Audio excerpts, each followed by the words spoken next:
This is your place for all things Grand Rapids Griffins and all things Toledo Walleye. This is the Hockeytown West Podcast with your host, Brandon Cook and Nick Harrington.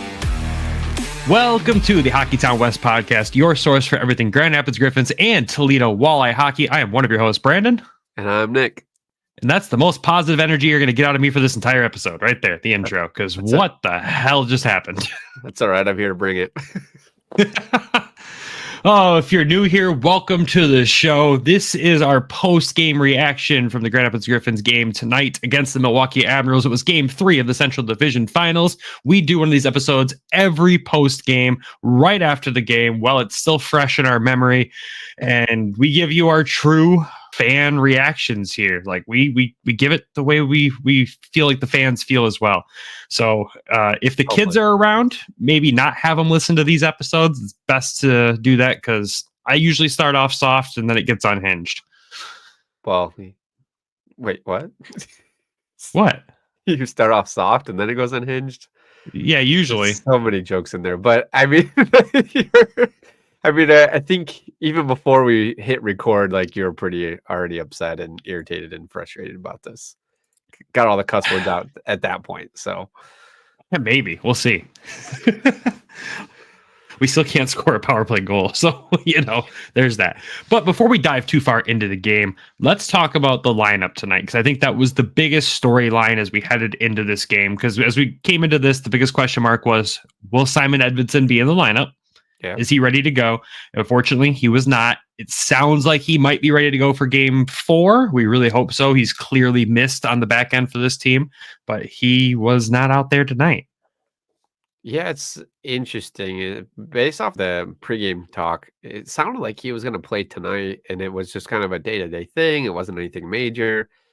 And now I'm kind of worrying that it is something major. Like it's the playoffs. Like you're gonna play unless it's something very serious, and he's out. So it's like, it's intriguing to me. Yeah, it's not what I expected with this, but hopefully he's okay, and hopefully we do have him back for Game 4 because he is such a key piece to this lineup. I think Waddy said too before the game, he's skating on his own, which was an interesting choice of words there. I won't read into it. I say a lot of things too, and you could read into them. And if you did that, I'm sorry. Oh, God. Well, that's a bad sign for everybody else. But that wasn't the only lineup change tonight. And we kind of asked for some lineup changes in our post-game recording for the last game. And one of the things we asked for was delivered on. We wanted to see Hunter Johannes back in the lineup for a playoff game. Outside of that, too, as well, Wyatt Newpower found his way back into the lineup tonight. We asked for a dog, and we got a different dog. We did ask for one specific dog, but I'll take the dog we got at the same time. He did play well tonight for the most part, except for one goal. But anyways, just to give you the breakdown on the scratches that were in the lineup in the last game that were not in the lineup tonight, Taro Hirose was one of them, which was interesting for everyone. Josiah Didier was another one. And Amadeus Lombardi was also one. Dan Watson said in his pregame show he was looking to go with more size tonight, look for a little bit more physicality from the team. And he definitely came with a lineup that was bigger than what he came with Monday. Yeah, and I mean, Hunter, hopefully we get into this. He was out there crushing people tonight. So, they did bring the physicality, and there were hits, and it was good physical game tonight, I thought. Yeah, I think overall it was a good physical game. I think he brought the physicality. Aston Reese brought physicality tonight. Dominic Shine always brings physicality when needed, and he did. And those are really the ones that stood out to me the most, that were really throwing the body, trying to get the spark going. Marco Kasper was out there doing his usual Marco Kasper things. No complaints about his play and the physical side and the skill side as well. But yeah, interesting to see some of the scratches that were there tonight. Amo was probably the most surprising one to me. I know you're looking for size, and he is on the smaller side, but defensively, I feel like he plays a really key role in the limited minutes he gets. Yeah, it was like we did our post game right after on Monday, and I dropped that little hint of I saw Lesby taking a lot of the faceoffs, and I rewatched the game yesterday, and Amo didn't take any of the faceoffs. He played wing most of the game, and I'm like, wonder if what's going on. And we saw him scratch tonight, so I thought, possibly there was an injury, and we actually got to catch up with him. But between the second and third intermission, and it was just he said just different lineup. We want to go more physical, and that's what Waddy had told him. So he was out tonight. So it was good to see that he wasn't injured. So bring that size, Yes. bring the speed and the skill. Hopefully next game he's back in there. Yeah, hopefully we do see him back in the next game. You could tell he doesn't like not playing the games, and which hockey player doesn't, right? Which pro hockey player wants to sit up high watching the game? They want to be down on the ice, and you gotta love that from the young kid. Like, he wants to be out there, he wants to be making that impact, and he knows there's areas of improvement in his game, and that's what I love about him as a player is he just wants to continue to get better and get better, and he's got some plans for the offseason. He's gonna do some stuff, and I think we're going to really see a breakout year from this kid next year. And I do want to see him back in the lineup on Friday. I think like I said, defensively, it really shows when he's not there, especially on that fourth line. Yeah, I mean, just he's a turnover, creature, just stealing the puck from other players. So I mean, it's good to see, and he's working on that little playoff beer that he's got. So it was looking good. It was. I mean, I've seen some pretty bad ones before, but his was looking pretty good. So I was able to crack some jokes with him, and he appreciated that. I know not being able to play today was kind of hurting him, but it was good to see his spirits a little bit. Yeah, thanks for calling mine patchy, by the way, when we were talking to him. Appreciate you, buddy. Really appreciate that. Okay, yours isn't that patchy. Like I've seen so like off air, Chris. We've got some mutual friends that have some patchy beards. Absolutely. Sorry to those mutuals that know who they are. Hey, we still love you. Grow them out. You just gotta stick with the process, just like Ammo is. Exactly. But just let's give the folks a breakdown of what the lineup looked like tonight, because even with the players that were in it Monday, that were in it tonight, the lines were still shaking up a little bit. So top line was Carter Mazur, Austin Zarnik, Dominic Shine. Second line, Aston Reese, Casper, Berggren. Third line, Soderblom, Danielson, Luff. Fourth line, Johannes, Lesperance, Gettinger. And then on the defensive side of things, top pairing, Albert Johansson, Wyatt Newpower. Second pairing, Radim Shimmick, Brogan Rafferty. Third pairing, William Vollinder and Antti Tuomisto. And your goalie was Sebastian Cossa, obviously. But yeah, Dan definitely shook things up tonight. Yeah, I think it was interesting. But let's give the folks the game breakdown real quick. So obviously, like we said, the Griffins dropped this one 3-2 in overtime. The scoring goes as followed. No scoring in the first period. Milwaukee outshot Grand Rapids 11-4 in the first period, which was pretty ugly. Second period, 2 minutes, 50 seconds in. Igor Afanasyev gets his first goal of the game for Milwaukee to give them a 1-0 lead. 11 minutes, 19 seconds into the second, William Vollinder gets his first of the playoffs from Austin Zarnik and Jonathan Berggren. Beautiful little goal, seeing Wally jump up into the play, gets up close, and when we saw them at practice, we saw what he can do when he's up close, and he's absolutely disgusting when he gets up close to the goalie, and he proved that yet again tonight. Maybe he should be a forward. Not saying his defensive play is bad by any means, but he has some skill when he's around that net. I really do like what I see there from him. That wasn't it for the scoring in the second period, though. At the 15-minute, 14-second mark, Igor Afanasyev, again from Milwaukee, gets his third of the playoffs, his second of the night on the power play. Gives Milwaukee the 2-1 lead heading into the third period. Luckily, though, for us, 5 minutes, 25 seconds in, Austin Zarnik comes through. Mr. Playoffs himself gets his fourth of the playoffs from William Vollinder and Albert Johansson. Ties the game. Game goes to overtime. 4 minutes into overtime, Afanasyev completes the hat trick, because of course he does. Gets his fourth of the playoffs. And Milwaukee walks away with this 3-2 victory and takes a 2-1 series lead in this best of five. Sebastian Cossa stopped 27 of 30 for Grand Rapids, where at the other end, Askarov stopped 25 of 27. Total shots in the game, Milwaukee outshot Grand Rapids 30-27. Grand Rapids made a great comeback in the shots category in the third period, outshooting Milwaukee 15-7. Grand Rapids goes 0 for 2 on the power play. Don't get me started. And Milwaukee goes 1 for 5.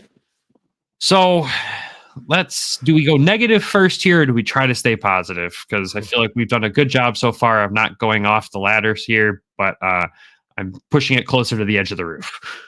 I feel like this was a shit sandwich game, right? So let's start with the Yeah. negative, the positive, and then the negative. But we started with the positive, so that doesn't work. Oh, all right. All right, you know what? There's a way we can spin that. I'm okay with that. So negative, right? The lineup was shaken up, and you could tell it was shaken up. Like, I understand it after the last game. You got to make some changes. Did Dan Watson and co. maybe go over the top with the changes? Maybe a little bit. Yeah. Like when you add guys in, sure, but shake up the entire lineup, like that top line shake up. I appreciate putting Dominic Shine up there to give that line a bit of grit. But at the same time, like it didn't generate any more scoring, obviously. I don't know. I just don't agree with a lot of the things I saw out there when it came from the coaching side tonight. And that's the first time we've ever really been critical of Dan Watson and his staff when it comes to a lineup decision for this team, probably this season. I mean, it's tough to say because we asked for some changes. Like we wanted to see a more physical side, and we got that tonight. Now it is I kind of wanted to see a little bit of a breakup between with Mazer, Sarnik, and Berge, and we got that tonight. It's hard too because that line's been very good, and then you also see Shine, Aston Reese, and Casper, Shine, Aston Reese, and Casper line's been very good. So it's hard to tell like moving these guys around. You could tell like the first period was rough. Like I didn't get to watch a whole lot of it because I was at work and I was trying to clip at the same time. And then I had to leave the second period to get to the game. So, but like we got outshot 11-4 and then again 10-7. Like it wasn't, you could tell that the lineup changes did affect the entire roster because it was slow. It was uncomfortable. I don't think they practiced these lines that much or that often for them to just like roll it out, like let's take a chance. But I do like what I saw of like bringing in Hunter Johannes because he brought a different element to the game that we hadn't seen in a while. So it was good to get him back in there. Wyatt hasn't played in like, when was the last time Wyatt actually played again? God, it's been a while. I feel like it's been like 2 or 3 months. Like it's been a bit. And then you're still dealing with Simon that's out with this injury or sickness or whatever they want to call it. So, I mean, I see Didier coming out because you add that, but it's just, I don't know. Like, and even the power play lines were all shooken up too. And it was just like, that was kind of confusing. I know we got messaged. I got message from Carla from Hockeytown Rundown of like, we saw Berge, Mazer, Danielson, and was it Albert? No, at one point in the night, Mazer, Berge, and Danielson were on the ice at the same time together. And I know I texted you because you hadn't made it to the game at this point yet. And I was like, oh my God, it's happening. And yeah, it was weird. Was it just a midline change? Yeah. Okay. Yeah, it was just, it was an icing that got caught midline change. And when it happened, I'm just like, what is going on? Because I'm not at the game. I'm not watching it. I'm like, is he shaking up the lines mid-game now? Like, what is going on, Dan? Like, what? Like, you haven't done this all season. And now in the playoffs, I consider this a must-win game. Like, you need to change the momentum. You need to get the game. You need to get the win. Like, and then you're going to change up everything. Like, I thought this was so crazy of, like, doing it. But at the same point, like, as the game went, they got better. And like that third period, they outshot Milwaukee 15-7, and it wasn't because of power play. Like there was no, it wasn't. 2 offsetting power penalties that happened at the same time in the third period, and if they played like they did in the third period, they were going to win that game. We both knew that they were going to win that game if they played the way they did in that third period, and they unfortunately a bad bounce went against us, and it went into the net. Like yeah. It's tough. I knew it was going to come down to a 1 goal. Like as the game was going on, I'm like, it's here or there. Like it's going to happen. It's going to be a bounce especially with this team. Like I'm surprised I still have beard left because I was just like, I don't know if you ever looked over at me, but I'm just like this the whole time we play Milwaukee. I'm always just like, you want to just pull it out at that point. Yep. Yeah. Between that and the guy behind us, like it's so hard to stay not stressed. So I mean, like you said, if we played the way we did in the third period this whole game, we won this game. I mean, to come out of the second period down 21 to 11 in shots. It was bad. And remind everyone, like, this is what we saw from the Griffins the first 2 months the team existed this year. When the team was trying to figure themselves out, we saw games where we have 2, 3, 4 shots in the first period. You get a few more in the second, and then the third period, the shots finally started coming, and we still would lose those games a lot. Like, that's not what we want to see. Tonight was immediate flashbacks to the beginning of the season, and that's not what I want to see mid-playoffs. Again, I love being aggressive and changing things in the lineup, but when you only have 2 practices between games, like you had yesterday's skate after being back from Milwaukee, and then you had whatever morning skate was today, and then game time. That's too drastic of a change to make this quickly. If you're going to make a change like that, you do it in the 5-day break between game 1 and game 2, but you won game 1, so you don't think you need to make those changes. Again, coaching's a hard job. I wouldn't want to do it at this point. I wouldn't know what to do. But I do see some like alarming consistency here between what I saw at the end of Toledo's playoff run last year with Dan and what I'm seeing now is when things hit the fan, it was kind of a mad scramble and just panic put whatever you think is going to be. Yeah, there's a panic button there and he's hitting it. Like, again, I don't think as many changes that needed to happen tonight, or I don't think as many changes that happened tonight should have happened. You could have gotten away with 1, maybe 2 in the lineup. Again, we wanted to see Hunter come in and give us that grit, but I didn't need to see this many changes. This was too much. It threw things off, and thank God for Sebastian Cossa because this game easily could have been a 5-1, 5-2 blowout. He kept this team in the game. I mean, he was shutting down shooters left and right, and unfortunately, Afanasiev was the guy that could find the back of the net each time on him. But yeah, great game from him. I know he's kicking himself here. He looked so dialed in too, looking at the national anthem. Like you watched him on camera there. That dude was absolutely dialed in, ready to go have the game of his life. And he played a fantastic game. I hope he doesn't put this loss on his shoulders. Yeah, I want to touch on Cossa in just a second. But the one thing that I would add with the lineup is that we also asked for Matt Leff to come in. And we did see it. We did see a positive there. The only thing that I would like to have changed with this is like maybe Gettinger out and Lombardi in, and that would have probably made a difference on that fourth line. It's hard to say. Hindsight's 20/20, right? If we had one bounce that went in and Askarov missed one puck, like we'd be saying something completely different. I don't know if we would though, based on like how the start of the game went. Like if we won this game tonight, I'd be happy. Obviously, right? We won. It's a must win for Milwaukee now. Now it's a must win for us. But at the same time, like the way we started this game, like I was not happy about anything that was happening. Granted, again, a brand new lineup trying to figure itself out. What do you want to see? What do I want to see? Like, what do you mean? For either this game or game 5 or game 4, what do you want to see? What changes do you want to see? So I'm not going to say what I want to see changes wise, because I don't want to say any changes to the lineup, right? When I look at what happened in game 2, like I don't take that as I don't want to see changes to the lineup. I don't want to be the one that says what changes to the lineup. But when I look at game 2 and what happened in game 2, where we got shit kicked, we got beat up and down the ice physically and on the skill side of things. And this is the game that we came back with. Like, this is what we came back with to try to do anything in this one. We came back with 4 shots in the first period. Are you shitting me? That's embarrassing. It's just embarrassing. At that point, you're like, dude, just let Milwaukee go right through. Like, I'm glad we're making the series difficult, but now it's must win. Every game is now must win for Grand Rapids. This isn't a best of 7, which I know Dan Watson's used to coaching through best of 7 series. He's not used to this best of 5 stuff. With the amount of changes that would happen tonight, you would see that spread out over 2 games in a best of 7. And all of a sudden it was boom, here you go. Blender on, best of 5. We're going to change everything in this one. And oh my God, now Friday's a must win. And speaking as a fan that, back in the day in, 99 or 2000, where I watched Chicago skate around with the cup back then, beating Grand Rapids, I'm not going to be very happy camper if I got to watch Milwaukee shake hands with us here on Friday in person. Like, that post-game recording might have to wait a day just so I can calm down. No, we're going to do it right after.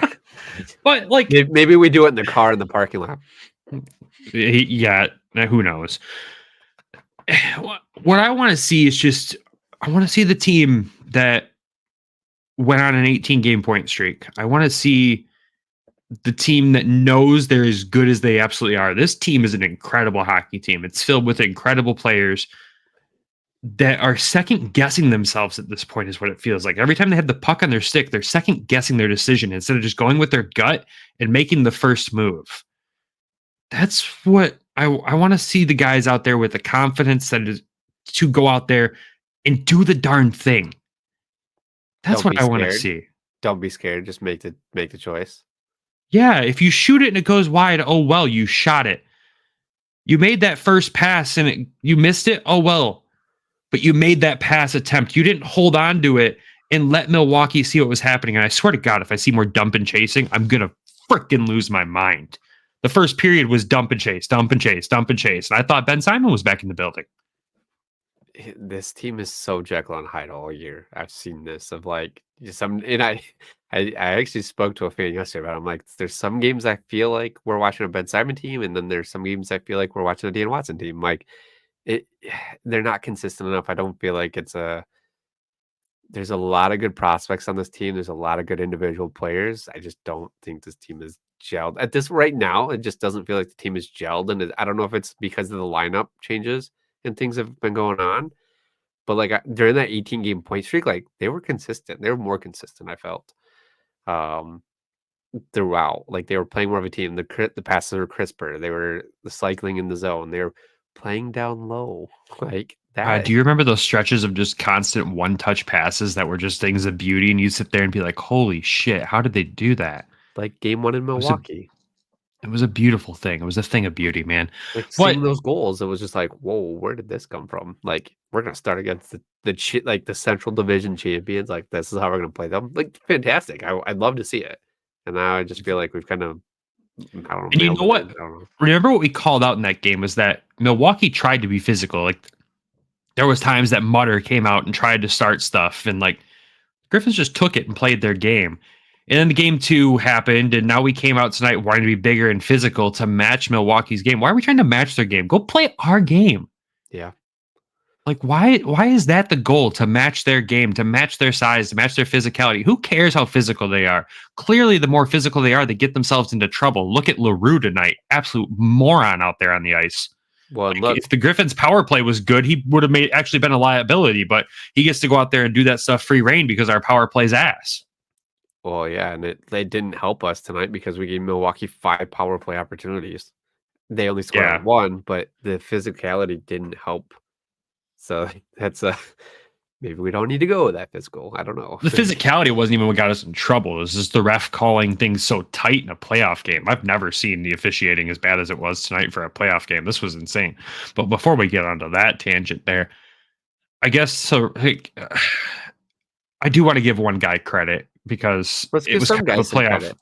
It was a playoff breakout game for him. William Wallinder, man, like being a third pairing defenseman in the playoffs, you don't expect a lot of scoring. To get the goal he got tonight, which was just an absolutely fantastic goal, to jump up in the play and get that goal for him, I love that. And then to also get an assist on the next goal too. A 2-point night for him is an absolutely fantastic night for William Wallinder. I love seeing that. And he's been quiet as of late, and then now he's, he has these sparks where he comes in and he jumps into the play and he gets rewarded. So it's like you love to see it. You want to see more of it. You want him to really let loose on the leash, like can he be like Brandon Hawkins and just like go do what you got to do defensive, like on the offensive side, but also be responsible back on the offensive side too. Like I don't know where the leash is with him. I just wish he had that chance to be more freedom to get that, instead of being hidden in the third line, because he was one of my favorite players coming into the season. And it was like, I'm excited to watch him. I'm excited to watch him skate and like use this. He's got some size. He is aggressive and he threw a couple good hits tonight and he can skate. And I think next year will be a big year for him. Like I'm excited for him. He's going to be one of my guys for next year to watch, but I didn't get to see the goal. I was at work. So unfortunately I couldn't see that, but I saw like a couple times where he was able to use his reach. He was able to get the puck, break it up when, get it turned over back to us. I things like that. So like stuff like that I like to see.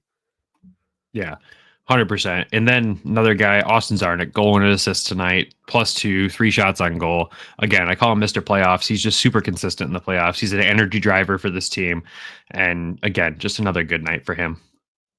I love Sarnik. Yeah. He comes in, he leads. He's the first line center. He does what he needs to do, and he generates the plays. I mean, no matter who's on his winger, like he's got that. So good play on Sarnik. I mean, you mentioned Coase. Like Coase was huge tonight. I wish Literally. I wish, yeah, literally and figuratively. I wish I was able to see the second save that he had, but Grand Rapids TV cameras, you're in the negative. You're the negative of the show tonight. They were terrible tonight. I was like, why are we watching Askarov? Like, I couldn't even see it through but whatever. That's my favorite comment on our Twitter page tonight is, yeah, of course, when Coase is making a big save, what you want to see is Askarov's ass. Yeah. Like, that's what we saw. Like, but yeah, that save, like, again, we couldn't share the clip because Grand Rapids cut away in the middle of it. Made an incredible diving save to make the first stop. And then his secondary stop, just again, flailing, but still able to get it. Like, this was a moment where Milwaukee could have ran away with the game right in the first there when they were pouring it on, and Coase just stood tall again, literally and figuratively. And just, I love this kid, man. The bounce back games that this guy has, they're just incredible. Like, again, they might be losses, but you look at what he's able to do, and he just continues to bounce back every time. Every time he faces adversity, he comes back stronger. And if that's a quality in an NHL goaltender I want right there, it's that. Yeah, I mean, I felt like this game was a big screw you game. Like, he was in the zone.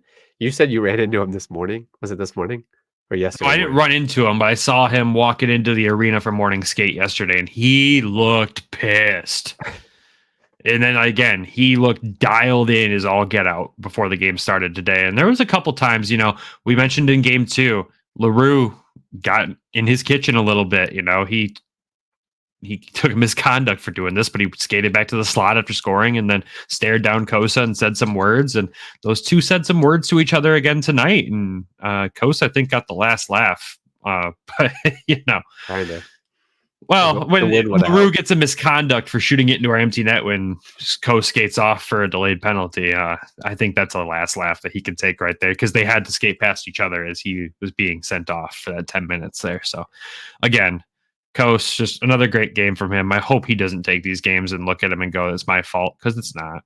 It's not. And like, I'm starting to, I watched him again. I rewatched the game yesterday, and then watching him, like, he has so many antics too. Like, he does not just let it go. Like, he was taking the puck away after the whistle from the Milwaukee guys. He was moving the helmets that were off. Like, he was giving the little shots back and forth like Casper is typically known for. And he was doing it on the goalie. And then I don't know. I don't feel like I see that a whole lot in the NHL for like the goalies, like really going at it with the players. So I enjoy that. It's like, sure that he has the confidence. He has a little bit of the arrogance, but he's still playing really well.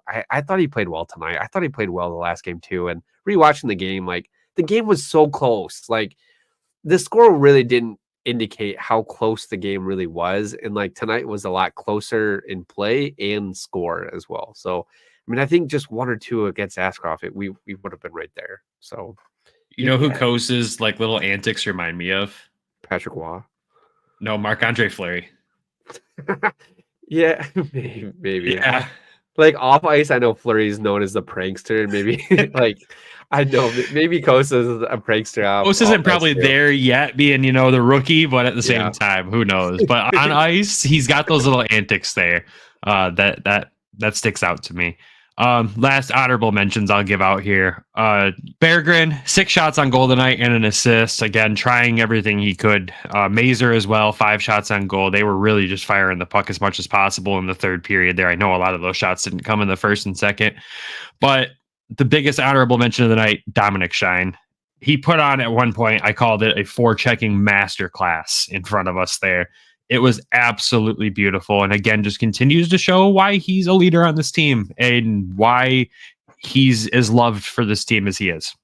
Yeah, I can't. I don't think they did score on this play, right? On the forecheck that Dom Shine was on. And I'm like, or no, there was a good chance that he had. And you and I both look at each other and I go, you know how that happened? And you go, Dom fucking Shine. And I go, yeah, but they started all that from down low, like behind the net. They cycled the puck. He was able to forecheck. He kept it down low. And he ended up getting an outlet pass into the high slot. I can't remember who ripped it. It may have been Mazer. And it ended up being a really good chance. And Askarov just made the save. Like, or Askarov, however you ever want to pronounce the name. It's like, who cares? Yeah. Yeah, that's typically what we say.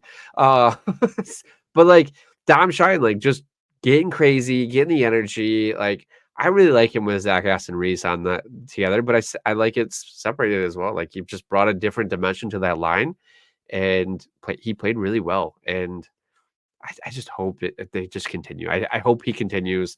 I mean, he has been like the under the radar kind of guy these last 2 rounds. I do want to mention too, like Carter did really well tonight. Like defensively breaking up that almost 3-on-1 chance, like to keep the game. I think at that point it was still 1-0 or I think you're 0-0 right. or no, it was 0-0 at that time. So like that was huge to me. That stood out. And I'm not somebody that usually like highlights or is able to key in on Carter. So like that, because usually it's like after the play or behind the camera when you see a lot of his, or it's some crazy shot that he has like that goes in. So that was huge defensively, because if he didn't get that broken up, like that may have been in the back of our net, like a good chance. I mean, Costa's good, but I don't know if he would have been able to stop that.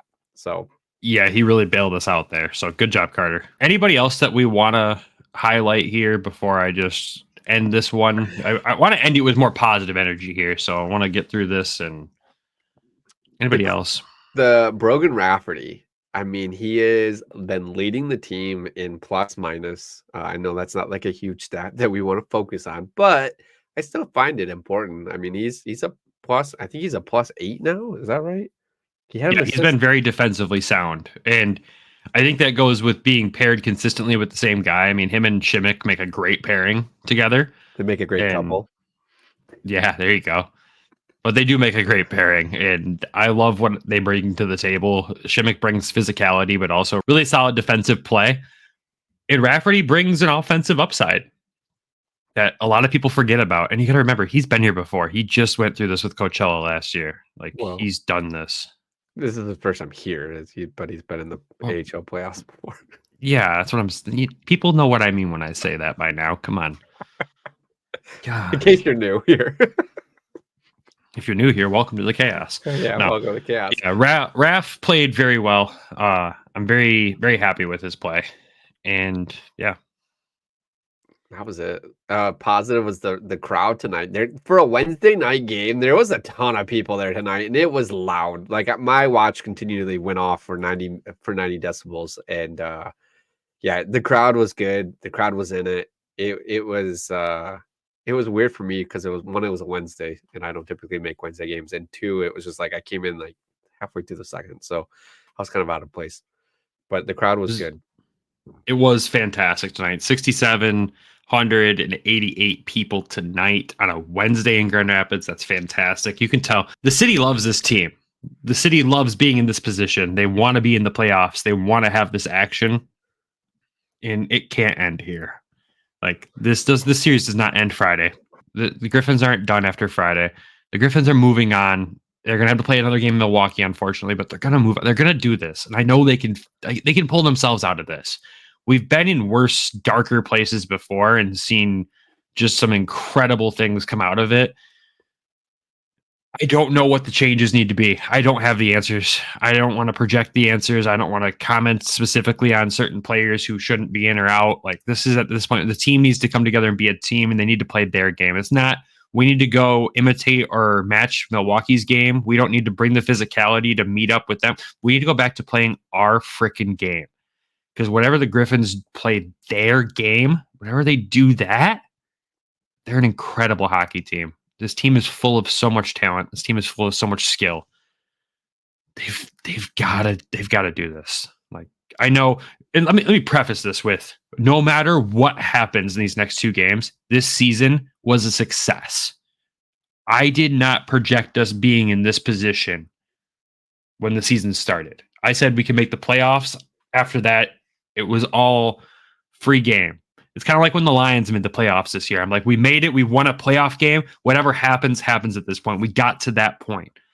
And that's where we're at. And if we go further than this, that's exceeding expectations and just setting up for what will be an incredible next season. But no matter what happens here, every single person that's laced up their skates for the Grand Rapids Griffins this year needs to be freaking proud of what they've done. This has been a fantastic season compared to last season, especially. I mean, we started this podcast midway through last season and probably the darkest season I can remember in Griffins history. And look where we're at now. It was a dark 1 year later. Yeah, let's not go down that rabbit hole there, bud. No one. That's a therapy session that no one wants on their Thursday morning drive to work here. Okay.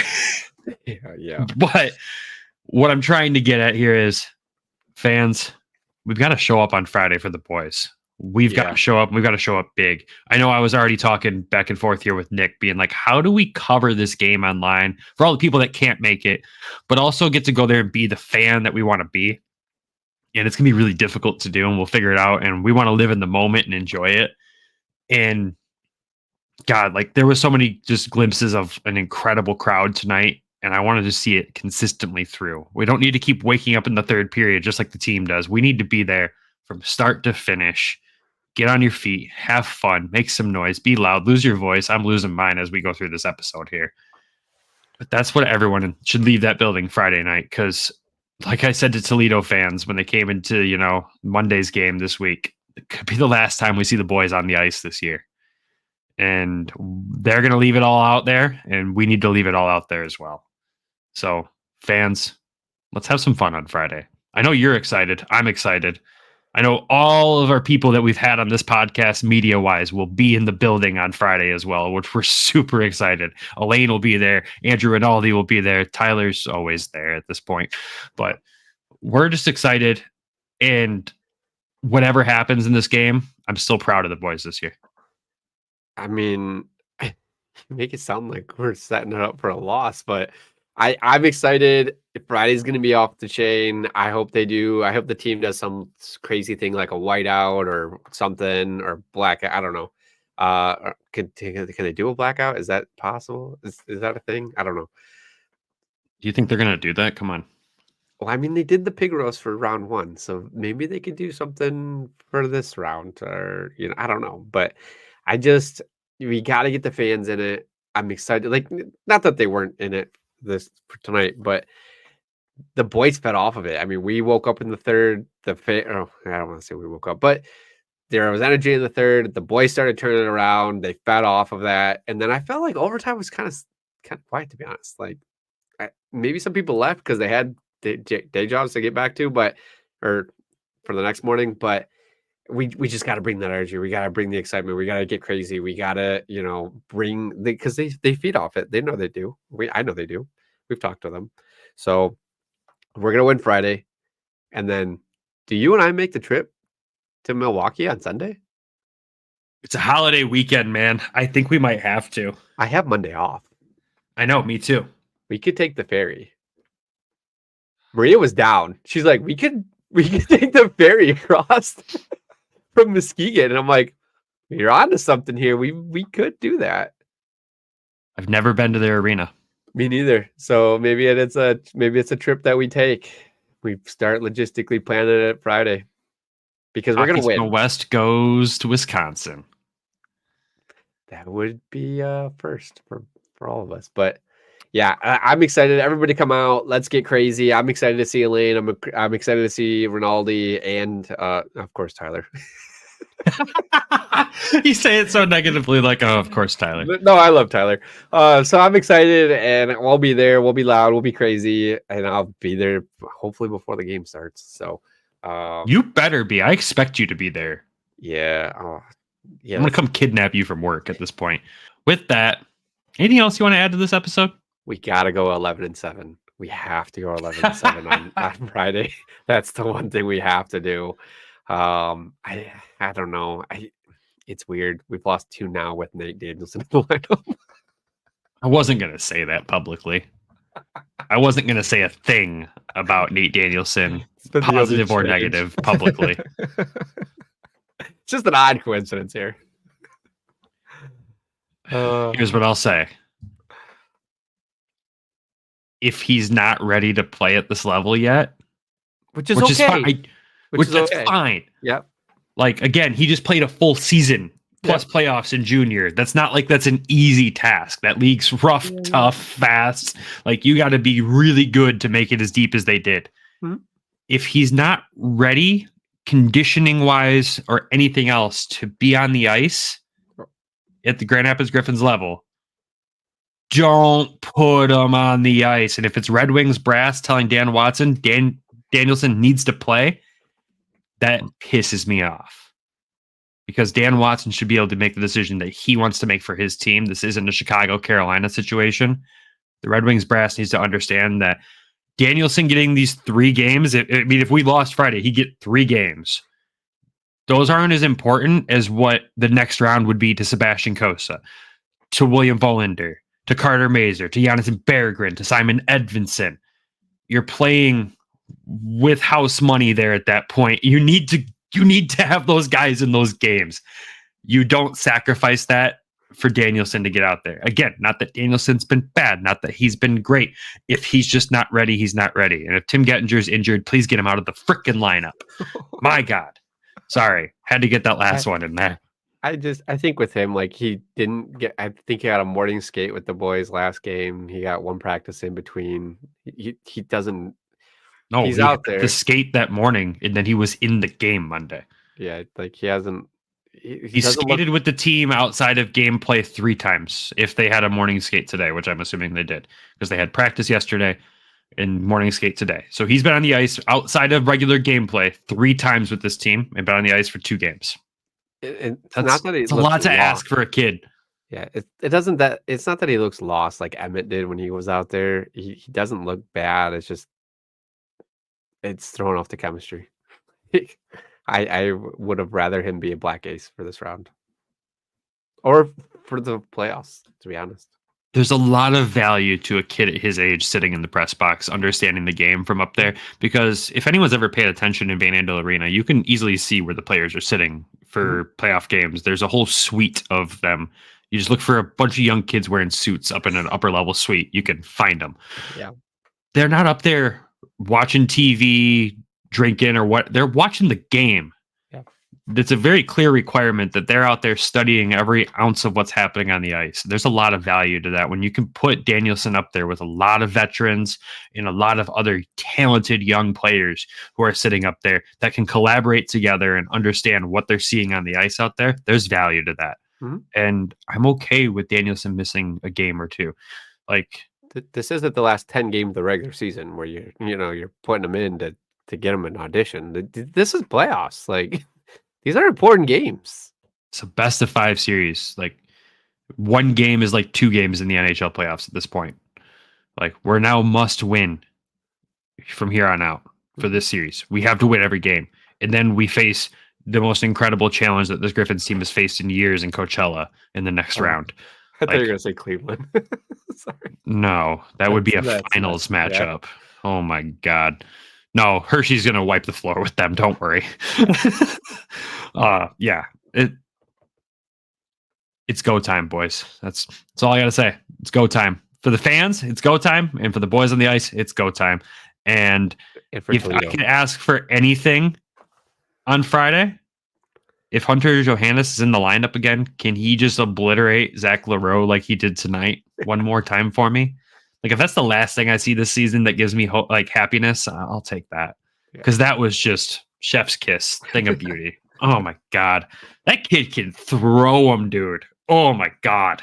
He's a grown man. I love his kid. Don't call him a kid. I know, he's 25 years old. All right. Sorry. He's a kid. His beard looks better than yours.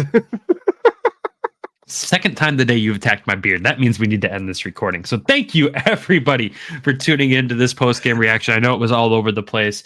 That's kind of how these episodes are intended to be. It's true fan reaction. We literally got home, and 10 minutes later started recording this. Got home from the game, I should say, and started recording this 10 minutes later. So That's what this is. But thank you all for tuning in. Thank you all for the growing love and support on all the social platforms that we have, Twitter, Facebook, Instagram. We appreciate everyone on there. We're seeing a lot more comments and engagements. And always, if you want to see something more from us, if there's something more you want us to bring to the table, shoot us a DM. We love criticism. We will take it and run with it. Honestly, Nick doesn't love criticism. I'll handle it. Don't worry. I field the messages anyways. Nick needs love. Send Nick all the hearts, just like that. For those watching on YouTube, that was beautiful. But again, thank you, everyone. This is, I could go on. This year has blown our minds for what this podcast has turned into for us. So thank you all. And of course, as always, thank you to our sponsor, Everything Hockey. We love the people over at Everything Hockey. Make sure you're using code WEST when you're buying anything from them. You get $3 off your entire order. Head over there, pick up some summer t-shirts or even, hoodies. Bonfire season. Hoodies are good too. So head over there, support them. They support the show. We love those guys. So outside of that, everybody, we will talk to you all. Next episode will be the Toledo update on Friday morning. And then there'll be a post-game episode Friday night or Saturday morning or whenever that uploads, depending on how this game goes. So everybody have a great rest of your week. We'll talk to you then. Go Griffins. Go Walleye. Love you. Bye.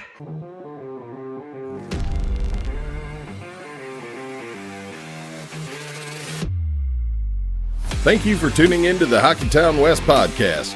Be sure to check us out on Twitter at HockeytownWPod and your host, Nick at GR Hockey Guy and Brandon at Brandon GR Hockey.